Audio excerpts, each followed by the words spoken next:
Welcome to Smart in the City, the Babel podcast where we bring together top actors in the smart city arena, sparking dialogues and interactions around the stakeholders and themes most prevalent for today's citizens and tomorrow's generations.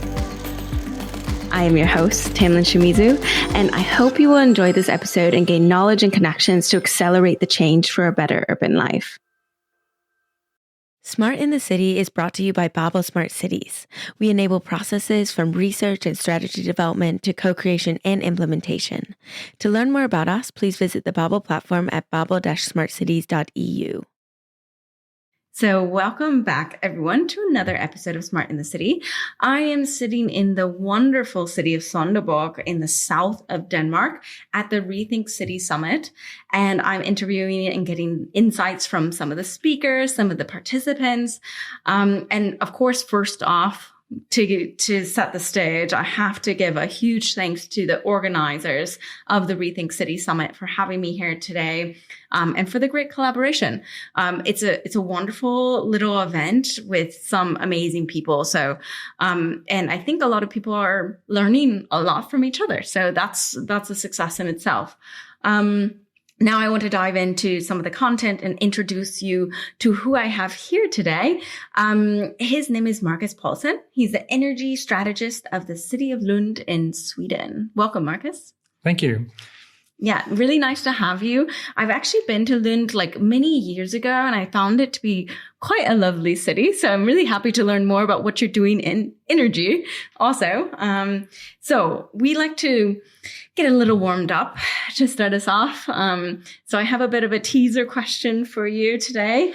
My question is, if you had 3 magic wishes, that magic wand, how would you use them to sustainably advance Lund's energy transition?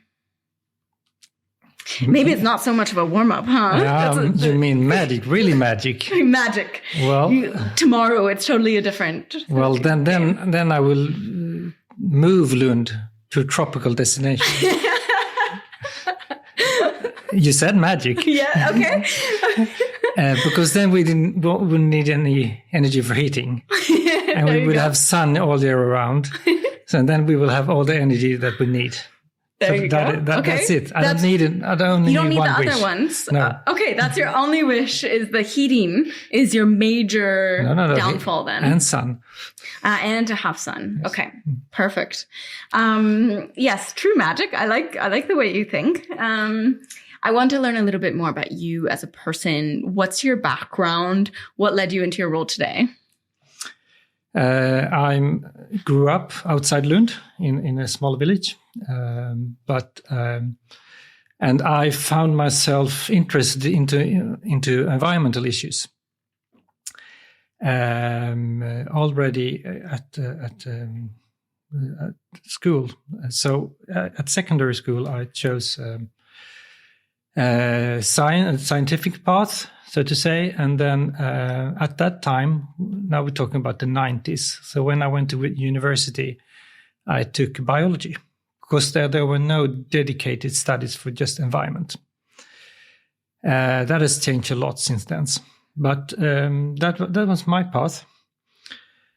And at university, I found many things interesting, as you tend to do. So I stayed there for a few more years doing a PhD study and finished off as a PhD and still in biology. But at that time, my environmental issue was concerning the ozone layer and the UV radiation hitting the Earth. So my studies was on how plant can cope higher levels of UV radiation. So that was interesting, but then I felt that university is not the whole life. I need to do something else. And I wanted to get back to environmental issues. So after a while, I ended up at a small consultancy firm helping companies with their environmental work and helping different kinds of companies in many industries. That was very, very I learned a lot from all these companies that I visited and helping them with their environmental things. And then I got this position at the city of Lund as biogas coach, the first one in the country, helping advancing the biogas sector in the municipality and also 4 other neighboring municipalities. And after that, I got my current position as energy strategist.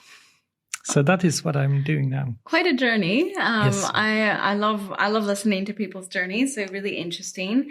Tell us a little bit more about Lund and about where you're at with the energy transition within the city.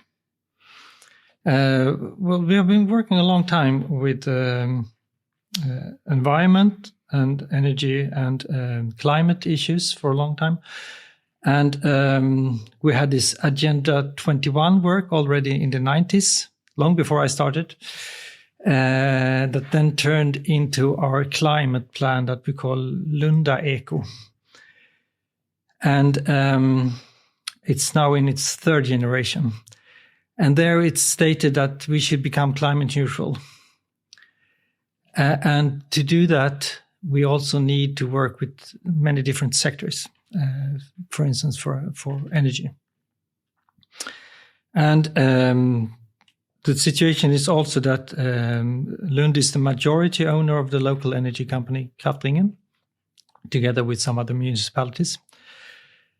And they are also obliged to follow our climate goals. So we work together, and thereby making the transition of the decarbonization. And one important aspect is, of course, that we have district heating that supplies around 90% of the heat demand of the city. So when the district heating company change fuel, it has a massive impact. And so it was set up a goal about 2010 that the district heating should be fossil-free in 2020. And they achieved that by 2018. Wow. So 2 years ahead of plan. So that has been a tremendous effect on our emissions. So we actually decreased the greenhouse gas emission by 50% from 1990 to 2020. And largely to this shift in the energy sector. Really interesting. So you also have CoAction Lund, right? Mm-hmm. Can you talk more about that? It's a large-scale system demonstrator, from my understanding. Can you tell us a little bit more about that, and also any difficulties, I guess, that you're having with it would be quite interesting as well. The CoAction Lund is an initiative from the city. Originally, it was we have a climate advisory board that is researched from the university that go through the actions of the city, of what we do and don't do, and they give us some advice on how to advance and how to make sure that we reach the targets. And it's only on the city level. Mm-hmm. So the first one, at least in Sweden, at the city level, we have one in the national level. And they gave their advice: you have done so much in your own operations that there's not much to do. It's 99.4% fossil free. So now you need to reach out to other sectors of society. How can we cooperate? So that was their advice a few years ago. And then the politicians came back with a climate package with some money and said, go out, join with companies and so on.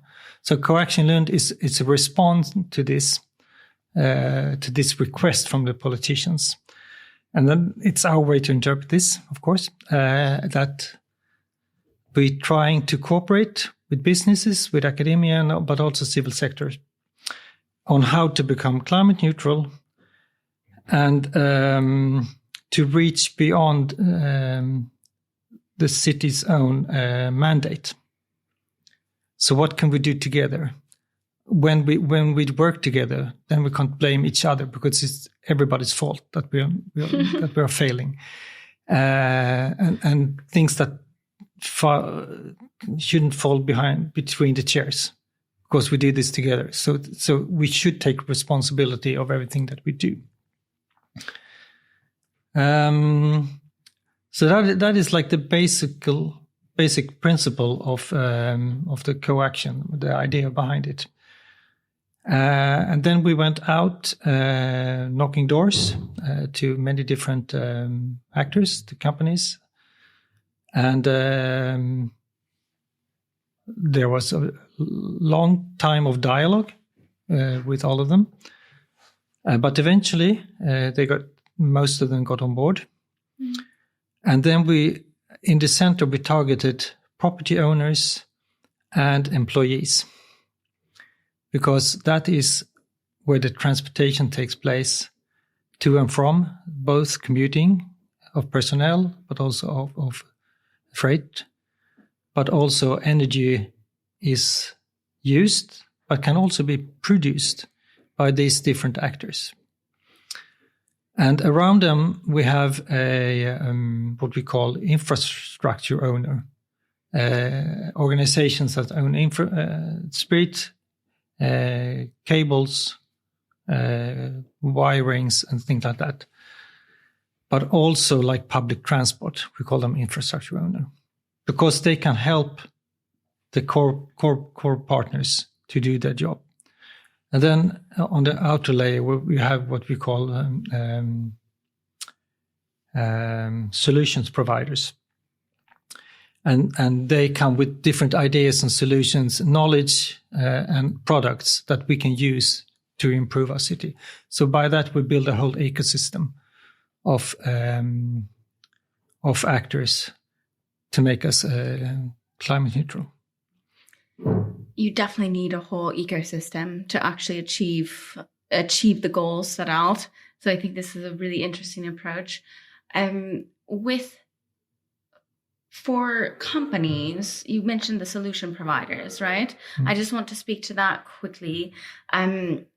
For companies who are looking to, be a solution provider for cities, work in these different areas, what do you wish that they knew to better understand municipal decision-making, to better understand where you're coming from as a city and to collaborate better with you? Well, they need to understand the processes of the city, that it can sometimes take time, and that we need to anchor all our decisions. But when we then have decided, then we have a strong possibility to realize them, to make them into the real world. So they need to understand that there is a big potential, but they have to be patient. Patience. This is always a challenge that I see with these collaborations. Is of course private sector is ready to move now, and public sector needs a bit longer. So definitely get that patience is key. At the same time, we also have to move with a sense of urgency, because the topics that we work on are also urgent, right? So it's hard to reconcile both, right? I don't know. What do you think? Yes, of course. Yeah. We need to move, but we have done quite a lot already. Yeah. So we're not starting from zero. Exactly. But we're always looking at improvements, of course. Mm-hmm. And how can we take the next step? Yeah. Yeah, makes sense. So today you spoke about the internetification of the energy system. Is that correct? Yes. Okay, I want to dig into that topic. What did you speak about? Is this different than like smart grid concepts? What is the internetification that you spoke about, and how is it applied? We now call it EnergyNet, this system, and that it is. We didn't have that name when we started, but we came up with it along the way. And it's a concept and actually a new architecture for how to distribute energy. Mm-hmm. So it's totally different from the old grid because it's based on local level and then builds up. So it's a bottom-up structure, giving power to the edge, because that's where the things happen. That's where the demand is. But nowadays, also a lot of the productions can be at the edge of the grid. But it also gives power to the community to solve their own issues in many ways. So it's an architecture that has been inspired by how internet works. Mm-hmm. So it's a digitally controlled system that it's distributed, so you can connect any building with any building. It's not hierarchical. It doesn't have a central point. It's self-healing and modular. So there are many benefits with this what I would call 21st century architecture compared to the old grid that was invented in the 19th century. It was brilliant at its time, but it didn't have the problems we have today, and it didn't have the possibilities we have today with digitalization. So I think it's a better architecture for the future, and also for today, actually. You mentioned the benefits of it, and just to play devil's advocate, it's a decentralized system, right? So with that also has potential cons, I can imagine. What do you see as kind of the negative sides of things, or maybe risks that you have to mitigate with such a system?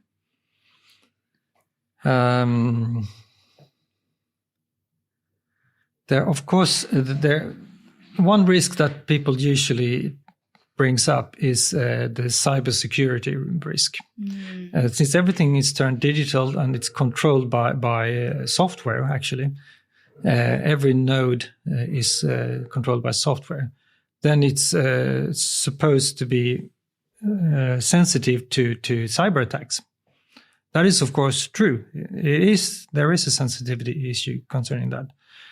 But just as we moved from typewriter to computer, we were also facing cyber attacks in our computer. But we still use computer because they offer so much more to us than the previous system. And the same thing here applies, that we will get more benefits out of it, although we have new difficulties and new problems that we have to deal with. But I don't think anyone wants to go back to the typewriter. Simpler days, though, right? Sometimes, once in a while, I want to go back to typewriter times and just get rid of my phone and all of that. That's why we escape into nature sometimes. But yes, in general, I think we don't want to go back in time. You mean vacation? Vacation, yeah, exactly. Sometimes you want vacation. What do you think is still a remaining main challenge for the city of Lund? And what tools or mechanisms do you think you might need to really accelerate the change in your city? So some say, I need more funding. Some might say, innovation within procurement. What do you think Lund is really lacking at the moment and the main challenge remaining? We have picked all the easy fruits, I would say. So we have decreased the emission more than 50%, but now we have the difficult part remaining. And we need actually to get that notion into every part of the administration. And to understand that to reach zero, we must make more effort. We have reached this far with this effort. To get the last part, we need even more effort. And that's across departments, as you view as like a big challenge, just internally. It has to be internalized in every department, yes. Yeah, that sounds like a big endeavor. What do you think is like the tool that will help you do that?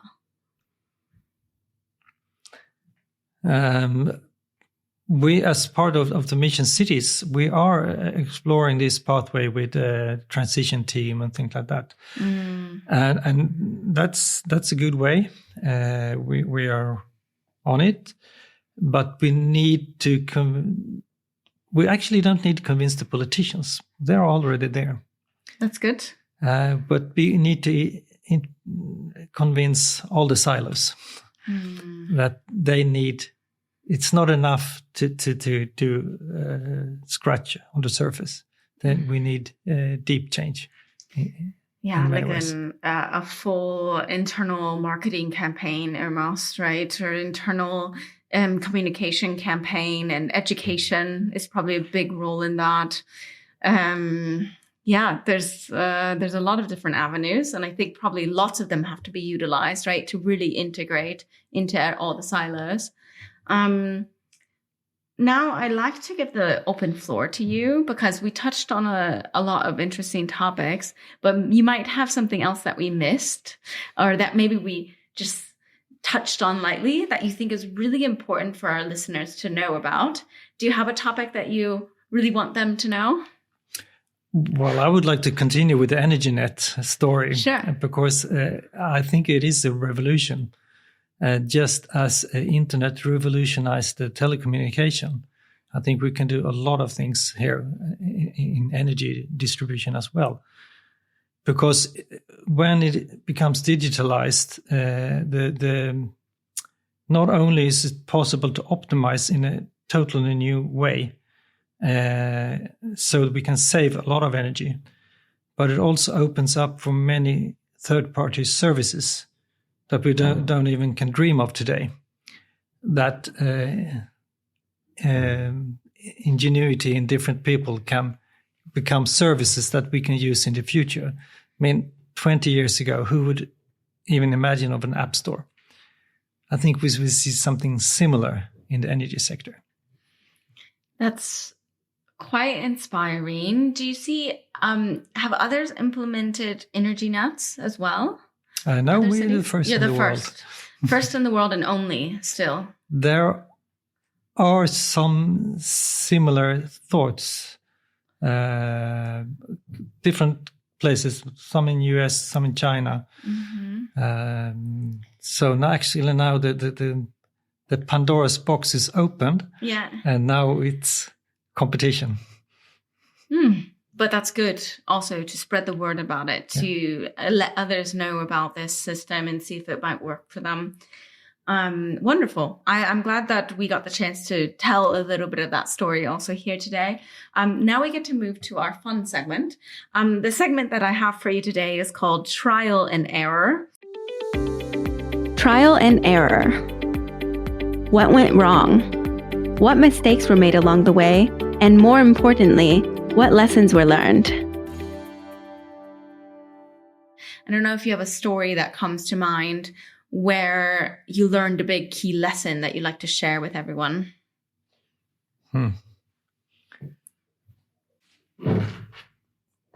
Well, a few years ago, I tried to develop a project, how to get more biogas from wastewater treatment. Biogas is the largest, or was the largest source of wastewater treatment was the largest source of biogas production in Sweden at that time. I don't think it is anymore. And we tried to get actors together, but it turned out that they had different wills, and it was difficult to collect different actors in one project. So that was actually, that made me take a different turn. That eventually ended up in the structure of CoAction Lund today. So how to work with partners. So it was kind of a failure. and how to address them, how to work with them, how to speak with them, everything like that. I personally learned a lot from it, and changed some things. Like what? I got a better structure for how to interact. So we had a what we call a better description of the activity that all the partners should participate in, and also not only talk but also action, to demand both of them. So you cannot only say that the partners are in a network. We also demand action. So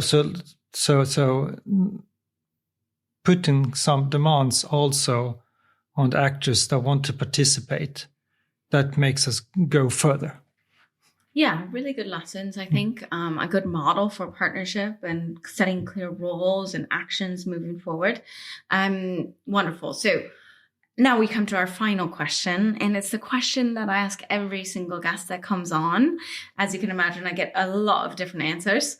It's the question of, to you, what is a smart city? A smart city is something you never noticed, where things just work. So you as a citizen, you have a great everyday life. But in the background, there's a lot of systems, technology, and things working. But you can have a good everyday life. Just everything running smoothly in the background. Exactly. Right? I love it. All right. With that, I just have to thank you, Marcus, for coming on. I really, really enjoyed our conversation today. I enjoyed learning more about energy from you, about Lund. So thank you very much for coming on. Thank you. And of course, I have to thank all of our listeners and, of course, again, the organizers of Rethink City Summit. And to our listeners, don't forget, you can always create a free account on babel-smartcities.eu. You can find out more about smart city projects, solutions, implementations, and more. Thank you very much. Thank you all for listening. I'll see you at the next stop on the journey to a better urban life.